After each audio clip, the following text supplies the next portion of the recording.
పెంచి ప్రభుత్వ యంత్రాంగంలోనే 1వ తేదీనే పెన్షన్ పంపిణీ కార్యక్రమాన్ని చాలా దిగ్విజయంగా పూర్తి చేయగలుగుతుంది.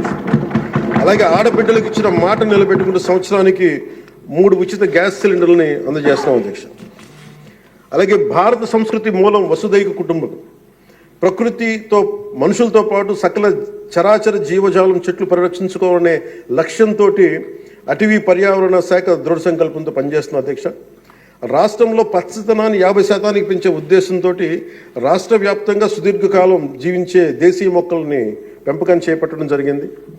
అలాగే ప్రత్యేక దృష్టి మనకి మన్యం, పార్వతీపురం, చిత్తూరు జిల్లాలో కూడా అటవీ ఏనుగుల నుండి రైతులు తరచుగా ఎదుర్కొంటున్న సమస్యలను పరిష్కరించేందుకు కర్ణాటక రాష్ట్ర ప్రభుత్వంతో కూడా forest minister Karnataka forest minister Eshwar Khandre గారికి కూడా నేను వెళ్ళి కలవడం జరిగింది అధ్యక్ష. వారికి మనకు సంబంధించి ఇక్కడ టీమ్ చేయడానికి అక్కడ కుంకి ఏనుగుల్ని మనకి తీసుకొచ్చేందుకు మనం చర్యలు తీసుకుంటా ఉన్నాం అధ్యక్ష. ఈరోజు నేను రాత్రి ముఖ్యంగా చిత్తూరు మన అన్నమయ్య జిల్లాలో జరిగింది చాలా బాధ కలిగిన తర్వాత 3 చనిపోయారు. దీనికి ప్రత్యేకంగా ఇప్పుడే సమీక్ష నిర్వహించి వస్తున్నాను అధ్యక్ష. ఇది మీ ద్వారా ప్రజలందరికీ కూడా తెలియజేయాలనుకుంటుంది ఏంటంటే, కొన్ని ప్రత్యేకమైన ఈ దేవాలయాలు కానీ కొన్ని అటవీ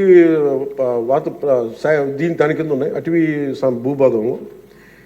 నిన్న జరిగిన ఇన్సిడెంట్ అధ్యక్ష, అది రెగ్యులర్ రూట్ వాళ్ళు వాళ్ళేది అధ్యక్ష.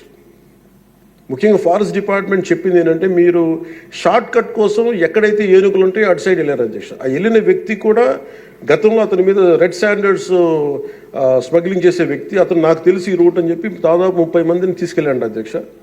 అందుకని చిన్న ఏనుగు ఉంటే ఒక గున్న ఏనుగు లాంటిది, దాన్ని అది చూసి దాన్ని పంపించేయడానికి అరిస్తే మిగతా పెద్ద ఏనుగు వచ్చి దాడి చేసిన అధ్యక్ష. అందుకు ప్రత్యేకించి ఈ ఏనుగులు సంచరించే ప్రాంతాల నుండి ప్రజానీకానికి ప్రజలందరికీ కూడా మీ ద్వారా నేను తెలియజేస్తుంది, మీరు ప్రిస్క్రైబ్డ్ రూట్స్లోనే మీరు దయచేసి ఫారెస్ట్ ఎవరైతే నిర్దేశించిన రహదారులోనే వెళ్ళండి మీరు అని చెప్పి మీరు దయచేసి మీ ఉద్దేశం తెలియజేస్తాం. లేదంటే అవి వాటి ఉంటున్న ఏరియాలోకి మన ప్రాంతాల్లోకి వెళ్ళి మనం ఆపదను కొని తెచ్చుకుంటామని మీకు తెలియజేస్తూ వాళ్ళకి ప్రజలు కూడా దీన్ని తెలుసుకోవాలని మీ ద్వారా తెలియజేస్తాను అధ్యక్ష. ప్రభుత్వం వచ్చిన వెంటనే గత ప్రభుత్వం అటవీ శాఖ మంత్రిగా పనిచేసిన వాళ్ళు కూడా 77 ఎకరాల అధ్యక్ష 77 ఎకరాల అటవీ భూమిని వాళ్ళు అన్యాక్రాంతం జరిగింది అధ్యక్ష. గౌరవ ముఖ్యమంత్రి నారా చంద్రబాబు గారి నాయకత్వంలో తిరిగి 77 ఎకరాలను మనం సీజ్ చేయడం జరిగింది అధ్యక్ష. తిరిగి దానికి తగ్గ శిక్షలు పడేలాగా చర్యలు తీసుకుంటాం అధ్యక్ష. గత ప్రభుత్వం తరచుగా ఎర్రచందనం స్మగ్లింగ్ గురించి వింటూ ఉండేవాళ్ళం. విదేశాల్లో ఎన్నోసార్లు మన రాష్ట్ర సంపద నుంచి ఎర్రచందనం పట్టుబడింది. ఉదాహరణకి మీకు ఒక సంఘటన చెప్తాను అధ్యక్ష. ఎంత నెగ్లిజెంట్గా ఉన్నారంటే, నేను కుంకి ఏనుగుల గురించి కర్ణాటకకి వెళ్ళాను అధ్యక్ష. వెళ్తే అక్కడ కర్ణాటక ఫారెస్ట్ డిపార్ట్మెంట్ వాళ్ళు చెప్తుంది ఏంటంటే, వాళ్ళకి థ్యాంక్ యూ చెప్తున్నారు. థ్యాంక్ యూ అని మీ వల్ల 125 కోట్ల ఆదాయం వచ్చిందని చెప్తున్నారు మీ ఆంధ్రప్రదేశ్ వల్ల. నాకు అర్థం కాలేదు ఏంటి సార్ అంటే, మనకి పచ్చని మన ఎర్రచందనం చెట్లు కొట్టేసి కర్ణాటకకి వెళ్ళిపోయినాయి.